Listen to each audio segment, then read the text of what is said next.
All right, ladies and gentlemen, let's dive straight on in. This is your big weekend review podcast. We will go through all 30 teams' most recent games starting on Sunday and working backwards and making sure that we hit every single team in the NBA.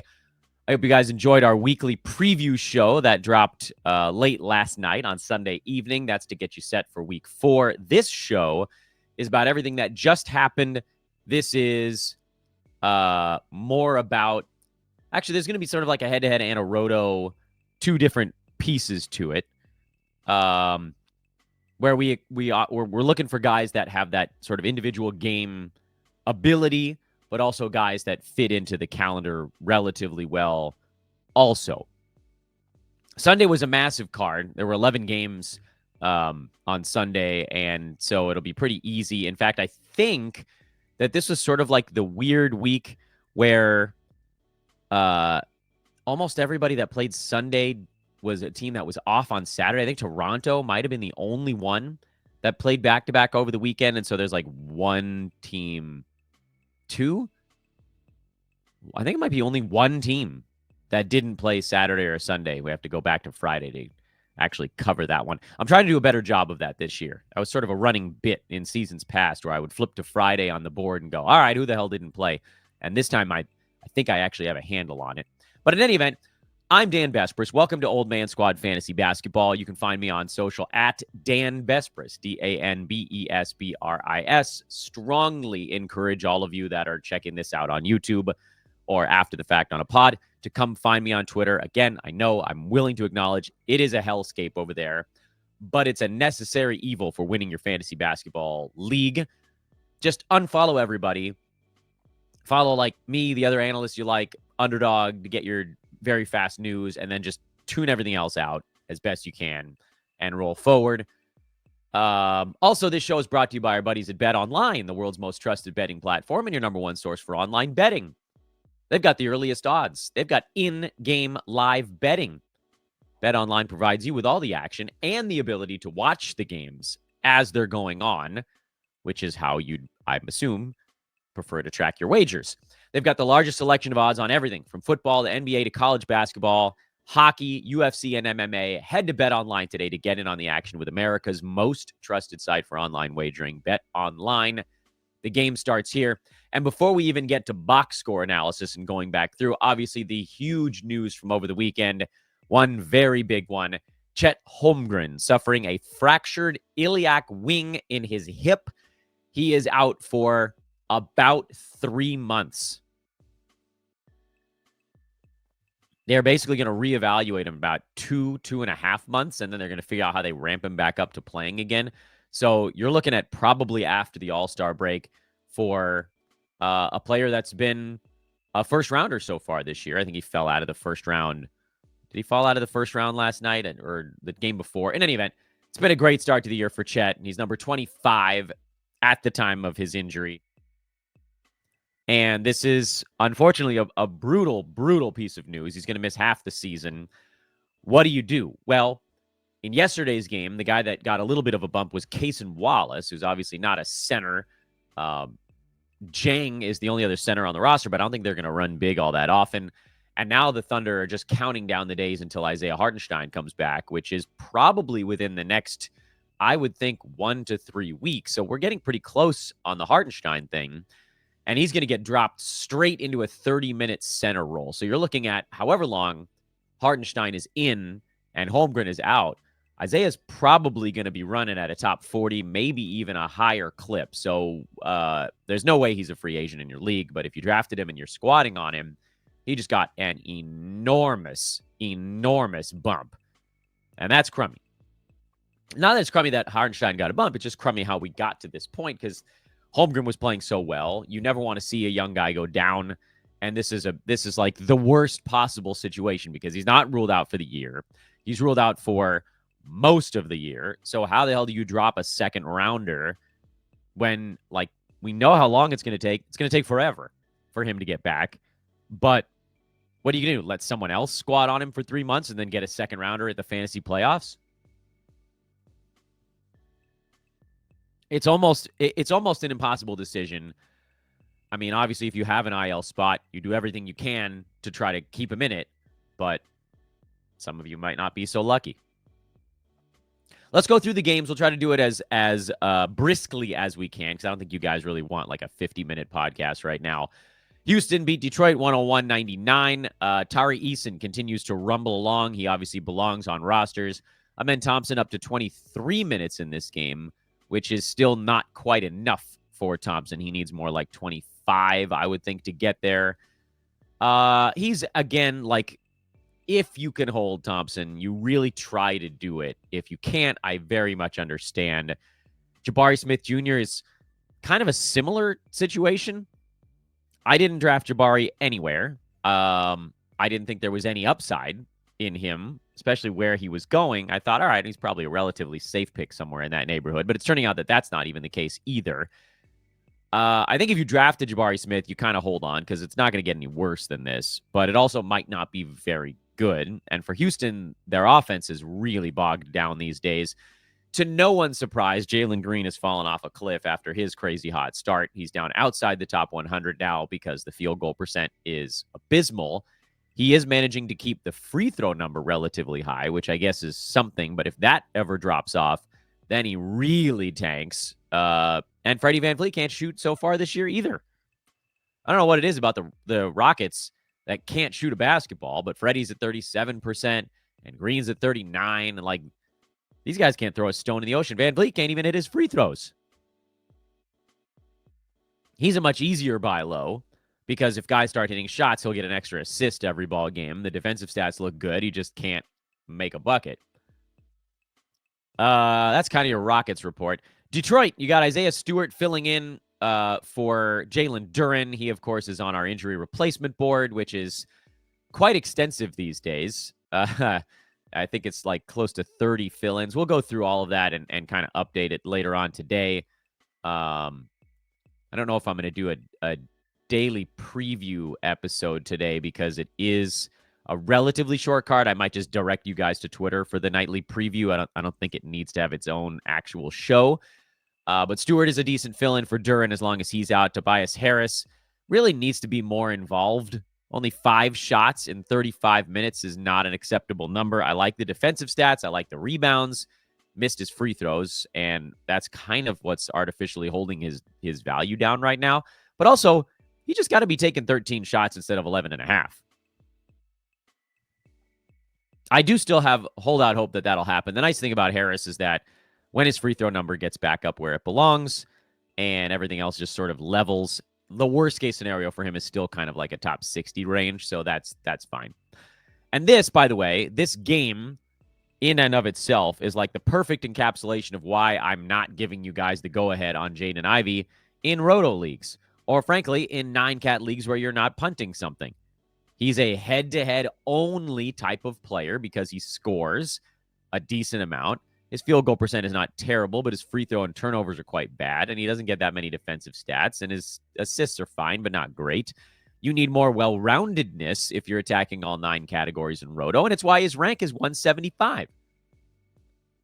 This is, like, I get it. It's fun to have guys who score, and in head-to-head, you might catch him on a good week where he doesn't ruin you, but over the whole season, it's going to be more bad than good. You know, one thing I've noticed when I don't have my headphones in doing the podcast, and that's kind of the way I've been doing them lately, is sometimes I forget to turn my mic off when I'm pulling a sip of water, and so I apologize for that. And I think that time I bumped the microphone with the handle of my cup, and it made like a weird squeaking noise, but I don't know if it actually came through or not. Also, my allergies are the pits today. Boston beat Milwaukee 113-107. No big surprises here. Jaylen Brown came back. Seemed like he wasn't fully de-rusted off his injury. His return means that Nehemias Queta, who had 8 and 7, not a bad ball game, but there's not going to be enough for him. And I have to believe that Peyton Pritchard trends down. I know he still had 18 points and 5 3-pointers on 60% shooting again, and he's hitting 4 threes a ball game in 28 minutes overall, but he's just firing. He's shooting 96% at the free throw line. He is lava hot and has been basically since the first moment. Okay, it wasn't in the first game, I think, of the year, but the other 10, he's been a monster. But that number's going to have to come down. The minutes are not going to stay at 28. A lot of that was with Jaylen Brown out, and blowouts are playing a factor. Peyton Pritchard is a prototypical, we had this on the Friday show, stream while hot guy. And he's hot right now, but just be aware that this is not a sustainable rate for him. Just as we talked about with Buddy Hield, although I think Pritchard has a little bit more versatility to his game than Hield does. But 22, 23 minutes with the team healthy in competitive ball games, that's probably where he lands. And long-term, that's not enough. Drew Holiday had his first multi-defensive stat game of the season somehow, which feels like insanity. And yet, somehow, here we are. And that'll, it'll level off. That's the nice thing about Holiday. As bad as he's been so far this year, and no defensive stats, basically, he's still around top 150 range in 31 minutes. He will be fine. Do not panic. The defensive stats will come. They've been there throughout his entire career. They're not just going to vanish overnight. Let's keep moving. We spent too much time on teams that don't require a lot of time. Bucks are a team that doesn't require a ton of time, but there is some stuff here. Andre Jackson continues to start, but is not worth a look. Brook Lopez has been trending down, but it's mostly because his shot is terrible. He's actually a little bit, believe it or not, of a buy low on Lopez, although I don't know what it would take to get him. He's ranked, I think, just outside, 108, but the defensive stats are good. He's just shooting 39% from the field and 73 at the free throw line. And if you level those off to around league average, which is basically where he was last year, screw it. Let's just do this while we're live on air. Brook Lopez moves from 108 to number 84, and that's kind of where we wanted him drafted anyway. So I don't know if you could get him for a top 100 guy, but I probably would, because at some point he's going to go on like a top 60 kind of shooting run, and then you'll get to enjoy that part of it. Taurean Prince, no. AJ Green, no. Bobby Portis hanging on by a thread, and I'm okay with that. And the Bucks are not a good basketball team this year for whatever reason. Oh, Doc Rivers. Knicks at Pacers. Okay, the Pacers side is the exciting side. For the Knicks, it's start the starters. That's an easy one. Anunoby's looked good. Jalen Brunson, finally a big ball game. Still no real defensive stats to speak of, but you knew he wasn't going to stay down in like 130 range for long. He's up in the 70s now. I still think Brunson gets back into the 40 range. That's my target for him. Obviously, games like this will get him there quicker. Josh Hart's been good. Cat's been good. All that's fine. Indy. First of all, let's loop around to the main target here. Miles Turner, good to see him bounce back. Benedict Mathurin has been a revelation filling in for Aaron Nesmith. And obviously, he's a must-start play while Nesmith is out. But the big story on the Indy side, Tyrese Halliburton found his shot. 35 points, 14 assists, 4 3-pointers, 2 steals. Halliburton is alive. He pushed himself inside the top 50 with one big ball game. A couple more of those will be in business. The buy low window has officially slammed shut. You know what's hard about these mega recap shows is it's easy to forget like what we've unearthed so far. And I think mostly, just like kind of looking back at it, Isaiah Stewart as the injury replacement stuff. Like there hadn't been much Mathurin injury replacement stuff. Anyway, let's keep going. We got a lot of teams to cover. Washington got blown out by Orlando, but not for lack of Bilal Coulibaly. Nice numbers. 20 points, 6 boards, 6 assists, a steal, 3 blocks, great percentages. Bilal's season is upon us. Jordan Poole has, to no one's surprise, cooled off from his first round valuation. He is now number 16. Still very good, but the defensive stats have slowed. That's the thing that's not particularly surprising. Bub Carrington is a hold. 31 minutes is good enough. Seems like he was playing through an injury. I think Basketball Monster has him with a wrist injury. The Wizards feed, they were talking about him kind of moving gingerly, so I guess just getting banged up a little. Sarr is a guy you're sitting on, and then Kaishan George has looked pretty good filling in for Kyle Kuzma. He fouled out in this one in 34 minutes. He's been good enough. He's been good enough to be started right now. Not that he's like blowing the roof off the building or anything, but Yeah, he's been a top 50 fill-in for Kuzma. That's pretty good. I don't know if the crazy rate of three-pointers continues. He had 4 more in this one, but he certainly belongs in rosters until someone comes back for the Wiz. Goga, he's locked down that center spot. Now, this game got out of hand early, so the minutes are a little bit goofball, and Mo Wagner actually played more minutes than Batadze in this game, but it didn't matter. Both guys were part of units where Orlando was blowing out Washington. You're playing Franz, you're playing Goga, and Jalen Suggs was in foul trouble, and that's as far as you go. Warriors beat the Thunder. Thunder, of course, lost Chet Holmgren in this game, but the other big story was De'Anthony Melton getting the starting nod from Steve Kerr and then getting the after-the-game sort of vote of confidence from Kerr of this is the unit we want to use, which is Trayce Jackson-Davis, who played a grand total of 5 minutes as the starting center. That's kind of insanity. But the Warriors were fine going small because the Thunder were small. Like, they didn't need a big man with no Holmgren out there.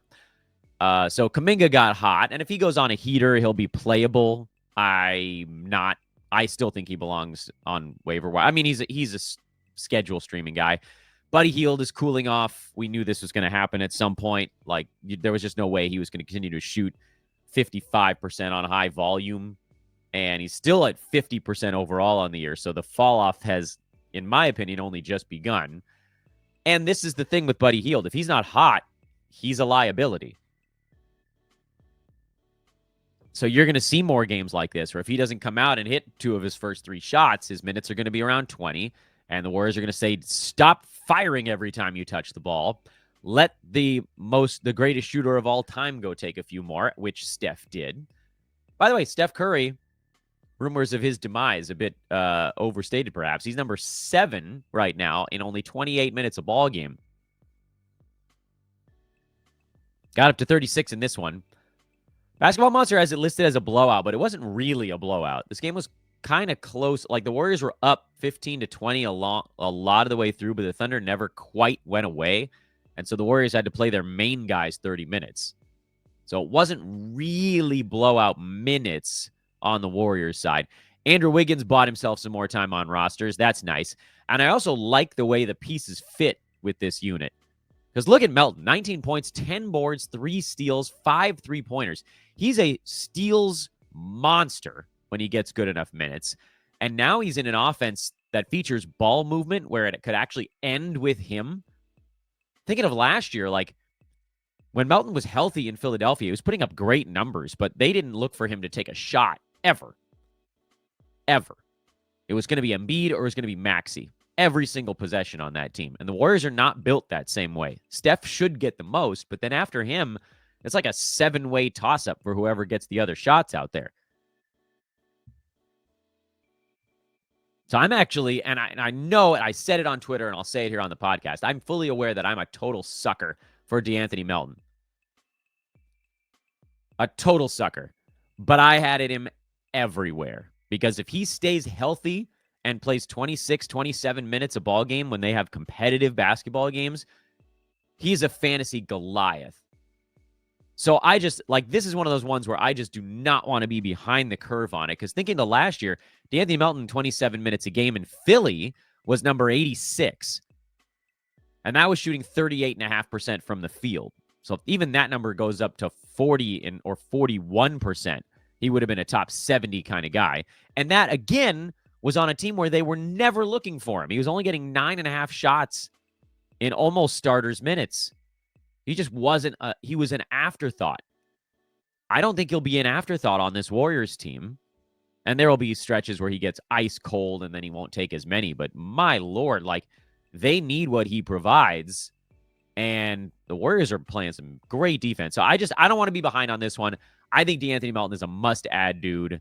And maybe I'm being too aggressive with it, but I don't want to miss. I don't want to miss. He'd be one of those ones where if he really nailed it and we didn't pick him up because it's like, oh, it's De'Anthony Melton, we know it, blah, blah, blah, I would kick myself forever. Multiple years I would be talking about how I didn't do it. Keep riding the Lou Dort freight train. He did have one really bad game in there. But he bounced back with a good one again. Overall, where's Dort at now? 63. That free throw number's coming down, and those defensive stats are likely coming down, and he's probably going to fall outside the top 100, but who cares? When he's hot, you play him. Easy enough.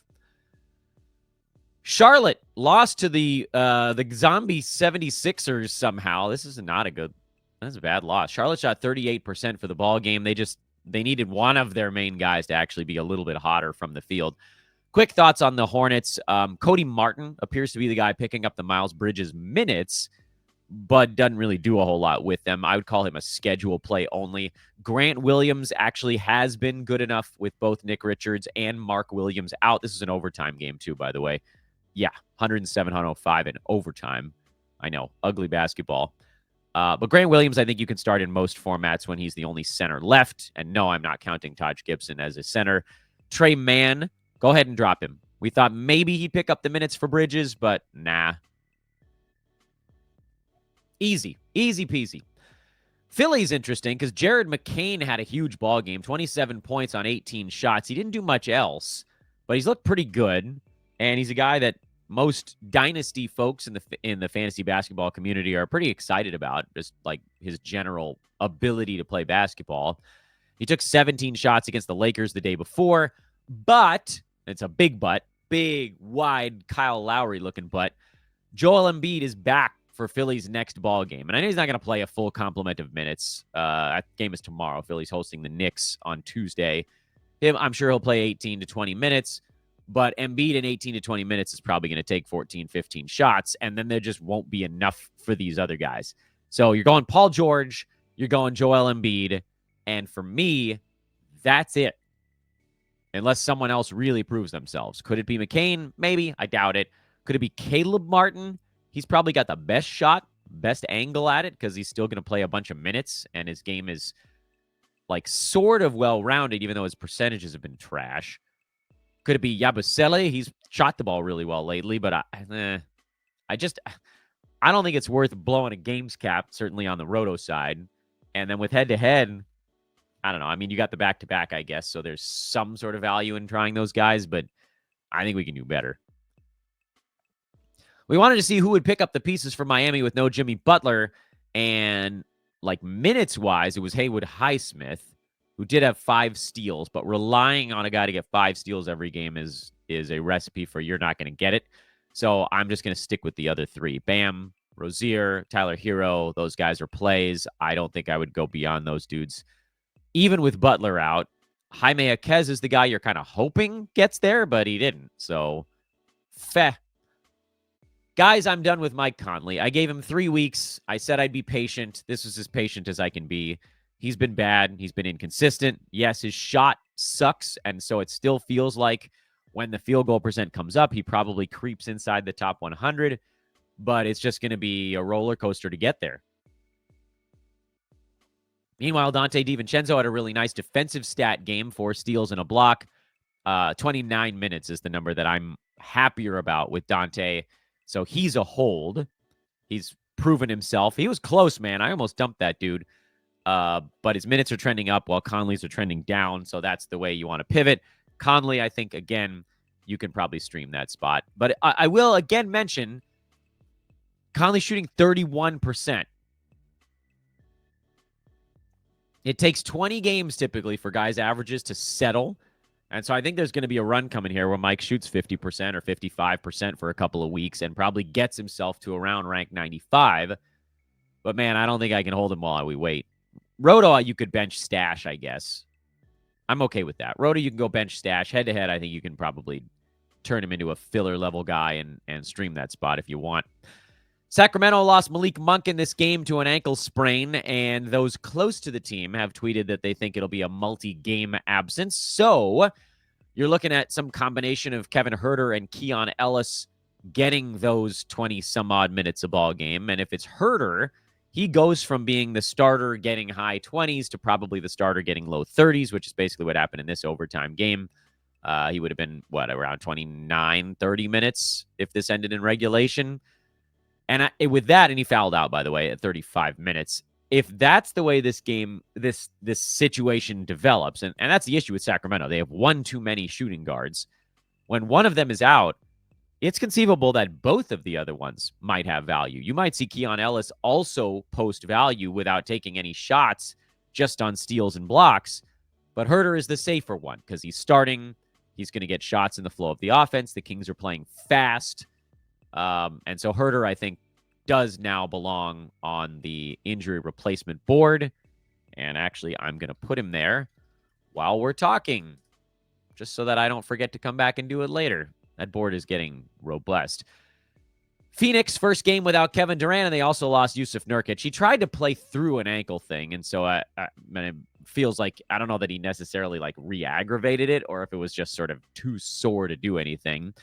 But if he has to miss time, then you could potentially throw Mason Plumlee in the mix. Royce O'Neal was already a guy that belonged on rosters with Kevin Durant out, but he would also get an additional bump if Nurkic has to miss time. So something to keep track of in Phoenix. Tyus Jones got more shots up. So did Beal. So did Booker. Obviously, when a star is down, a lot of guys get to do more stuff. Kyrie Irving with a huge ball game, and somehow it wasn't enough, and we know why. Kyrie now is up to 26, 5-5 on 54-87 splits. He's number 4 per game in fantasy so far, and I don't think he's missed a game yet. Man, damn you, Kyrie. You never quite got all the way back to me in leagues. Told you guys if he fell past 20, he was going to be an easy yes, and that's the way it looks so far. Daniel Gafford is rolling with no PJ and no Lively. Luka Doncic is not really rolling so far this year. He's been fine. Obviously, he's still Luka, but 41 from the field has really weighed his numbers down, and hopefully that'll continue to come up. Right now, he's a second rounder on a per game basis. Obviously, if you're punting some of that stuff, he moves up, but you weren't expecting the low field goal percent with him. And then Najee Marshall is like absolute bargain, the seller of injury replacement guys, but playable. And as we told you, Klay Thompson, he had one game of big time juice in the tank, and then went back to being what we kind of knew he was going to be, which is outside the top 100. Holy crap, Nikola Jokic. Please stop hurting them. Jokic is so far out in front of the field in fantasy right now. It's crazy. He's averaging 30, 14, and 12 with 2 threes, 2.7 defensive stats, 56% from the field. He's one of the best field goal percent volume guys in the NBA, and he's been a positive free throw guy this year. No one's even in the ballpark of Jokic right now. And I got to admit, when I said I'm going Jokic as my number 1, you heard me, guys. You heard me on the show say it a million times. Jokic is my number 1. I did not expect it to be this good. Michael Porter Jr. has been great, and he's had to be because Jamal Murray's been kind of a shell of himself, but he's at least playing. And MPJ's a third rounder so far, just getting a little bit more usage. Christian Brown, a little bit slower in this ballgame, but still good. Peyton Watson filling in for Aaron Gordon looked great. Russell Westbrook is back to a bench guy, so bleh. Memphis beat Portland by 1,000,000, so this game got out of hand in a hurry. I would still say with no Ja, no Bane, and no Marcus Smart, your guys that you're starting are obviously Jaren Jackson. That's an easy one. Scottie Pippen Jr. filling in for Ja that's an easy one as well. Santi Aldama is doing enough to be your third fill-in. And this is, again, talking about more the roto side. Zach Edey is playable. He didn't start at center in this game, interestingly, but maybe that's better for him. So Edey, I think you can probably play. And then you get into the maybes, like Jake LaRavia. He had a good ball game here with 6 defensive stats. I would definitely play these guys in good head-to-head spots. Same with Jay Huff, honestly, in head-to-head spots. And Jalen Wells, you could play him in a head-to-head spot. Would I use them against a Roto Games cap? The only of those guys that is close for me is LaRavia, because the minutes have been pretty good lately. But it's a saucy effort.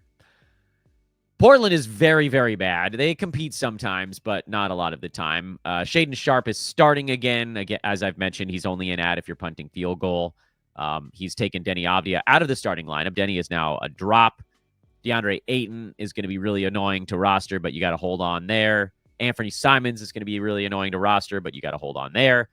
That's why we dodged a lot of these guys, mostly for Simons, I just didn't like where he was going in drafts. It was way too early. Ayton, for me, was the shutdown risk. But now you've got 3 centers, Ayton, Klingon, and Robert Williams, all fighting for center minutes. That's gross for all of them. Jeremy Grant is, again, sell anytime you can try to sell on him. Scoot, at some point, is going to get let loose, but we don't know exactly when. And then Toumani Camara is somehow still collecting enough minutes to be borderline relevant, but he's more of a streamer-level guy also. And after a back-to-back Tuesday, Wednesday, Portland has one of the worst schedules in the NBA. So you know what to do. Lakers got off to a very slow start, and then Anthony Davis got jabbed in the eye by Jakob Poeltl, and it kind of woke him up a little bit. Then they actually started defending, which I don't get to say that very often. For Toronto, as Emmanuel quickly works himself back up to game speed, he's basically, now obviously it's good for the Raptors to have quickly back, and when he gets his legs underneath him, it'll make them better overall.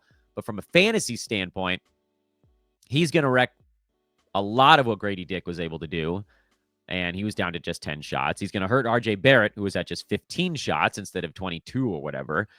And so there's just this kind of cannibalizing of shots, as we talked about before. You know, you guys didn't believe me. Nobody believed me when I was like, yeah, I don't think, the Raptors have 3 fill-ins, Grady Dick, Ochai Agbaji, Davion Mitchell. As they get healthy, I don't know that any of those guys has fantasy value. And a lot of you yelled at me that I was way too low on Grady Dick. The issue is he's going to have to find his shots in the rhythm of the offense instead of them running stuff for him, because quickly coming back, and then Barnes at some point, and Barrett, those are the guys. It sucks to go from being the number 2 option to the number 4 or 5 option, but that's what's happening. Abaji's been so freaking efficient that he's been able to sort of hold on to value, and Chris Boucher has these big games he explodes for every once in a while. But for me, you're playing Poeltl. If you're in a points league, you're playing RJ Barrett. I want nothing to do with him in 9-cat. I've been pretty consistent on that front from the outset because I don't trust that his percentages are going to be good, and so far they have been quite bad. I'll play quickly. He's rusty right now, but I'll play him as he gets his legs underneath him. So quickly, Poeltl, right now, are the guys you can play in 9-cat. Agbaji is a maybe. I think you can probably go with him in 9-cat. And then again, Barrett is more your points league guy. I don't know if Anthony Davis is going to play in his next game. He's seeing an ophthalmologist today, the Lakers tweeted out, because there's some swelling in and around his eye, so they're going to want to be careful with him. If he misses a ball game, you can probably throw Jackson Hayes in there for some Isaiah Stewart-like fill-in numbers. D'Lo is a hold while he figures out this leading the bench unit role. I'm not adding Cam Reddish. And, if AD has to miss a game, then Reeves, D'Lo, LeBron, all these guys are just going to do a bunch more. I think we can... Boy, Rui's been cold as ice lately. He is way out of whack, shooting 39% from the field. I'm inclined to say you want to hang on because 39% is not going to be a number that sticks with him. But also, if he's super cold, I don't know how you play him every day. So I think head-to-head, you probably hold. Roto, you bench. Woof. All right, let's do a fast commercial break here because that was a lot of games.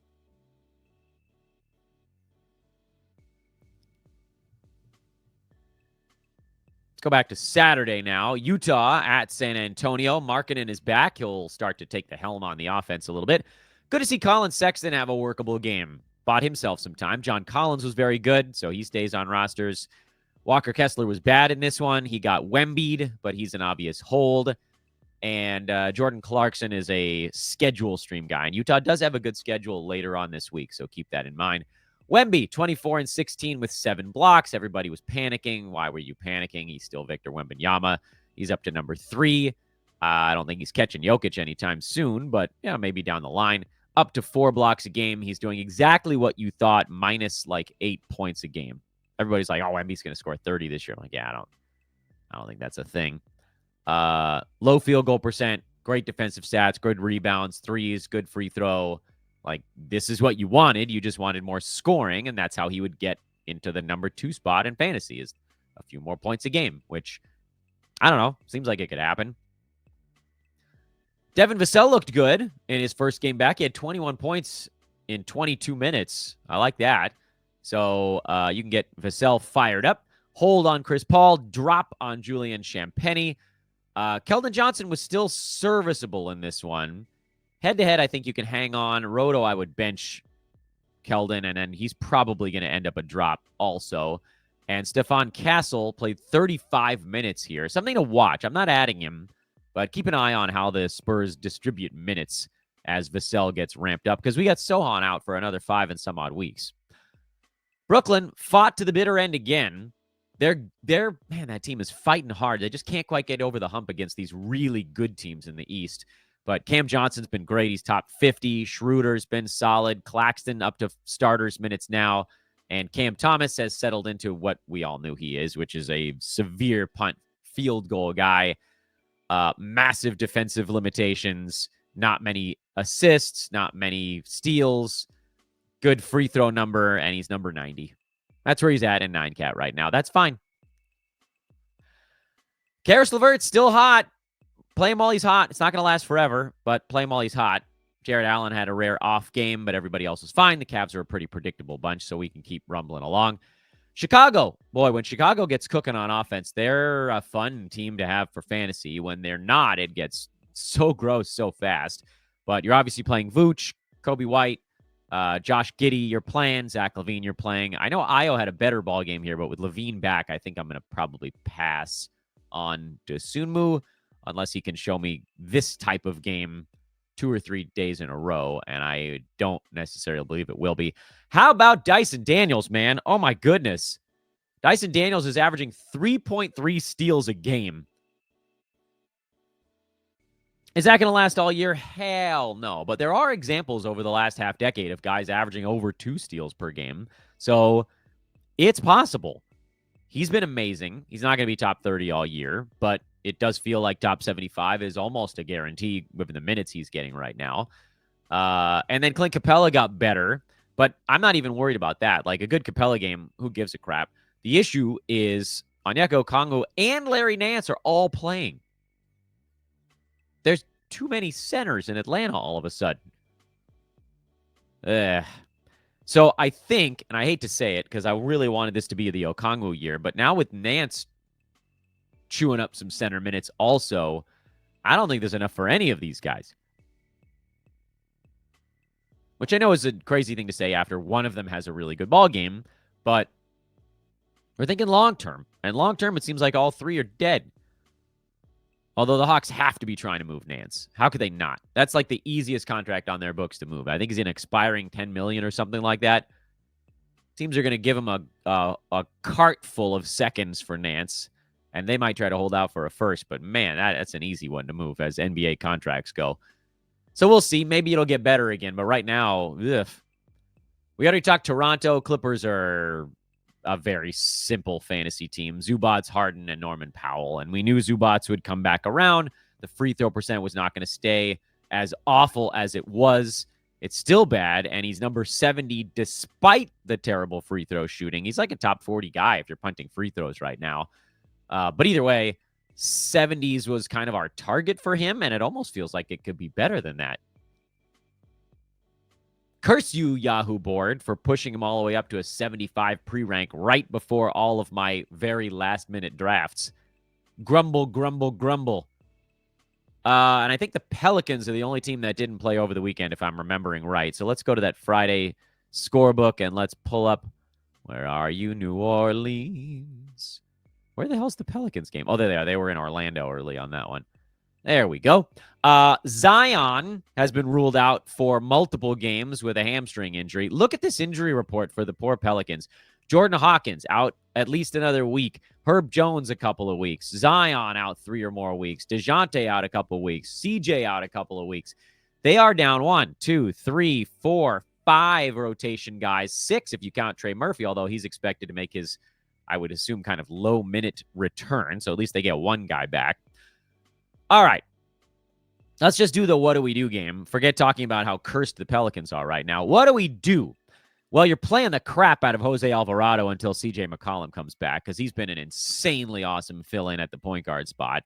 You're playing the crap out of Brandon Boston while everybody's out because he's taken a truckload of shots. You are not playing Jeremiah Robinson Earl because more than likely he's the guy that gets benched for Trey Murphy, who maybe you play him on the first game back because guys have that sort of adrenaline kick game. They play 20 minutes, but they take like 15 shots. And then after that, maybe you let him mellow, but damn, they need him. They can't push him that hard. As much as they want to, they can't. You're going to play Ingram, playing Brandon Ingram, obviously. If you wanted to give Trey Murphy a game or two, I don't think that would be the craziest idea in the world. But he's going to be really, really, really good, especially while 5 rotation guys are out. So Brandon Boston Jr., Alvarado, Trey Murphy, Brandon Ingram, and those are the guys you're playing on the Pelicans. As I mentioned, the Look Ahead show is not happening today. That's going to be on social media. So you got to follow me on Twitter at Dan Besbris, DanBesbris. We'll put together a Monday Look Ahead thread on what we're expecting from every team. The injury guys on the board, because there's 1,000 of them in the NBA right now, which, by the way, makes the waiver wire kind of fun. As annoying as it is to have half your team hurt all the time, there are a lot of really intriguing pickups out there because like 10% of the NBA is out for multiple weeks right now. It sucks in some ways, more ways, honestly. It's more bad than it is good. But there are some silver linings there. And for those of us who like to make a ton of roster moves, such as myself, there are a lot of guys that I can be picking up off the waiver wire these days. But however, I mean, look at this. I'm going to put this up on the screen for you guys just so you can see what we're working with. This is what the injury board looks like right now. Look at that. That is out of control. 5, 11, 1, 2, 3, 4, 5, 6, 7, 8, 9, 10, 1, 2, 3, 4, 5, 6, 7. I think I got 28 names on there. I got to go through and, so Kelly Oubre's got to come off because Embiid is back. But 27, I mean, this is mostly updated. 26. I'll do a sweep today. Don't worry. This is not yet updated for today. But that's what it was as of like me adding some players from the injuries on Sunday before removing players from the guys coming back. That's a lot of guys to pick up. That's 2 full rosters on fantasy. So don't give up hope, everybody. I know your teams are beaten to hell, except for you teams with Chet Holmgren. You guys can abandon all hope, ye who enter here. Let's have ourselves a lovely Monday. We'll have another show coming up later today. It'll be a specialty show, however, so make sure to subscribe so you get that. Hit the like button. 5 stars. You guys have been amazing. We're almost at 300 5 stars on Spotify already. That's super cool. I think we only got up to like 400 on my old show. And then Apple, we got a long way to go. I managed to get close to 900 positive reviews on the old one. We're at like 160. So Apple, Spotify listeners, please drop those 5-star reviews. I'm Dan for the Old Man Squad at large. I'll see you guys later on today.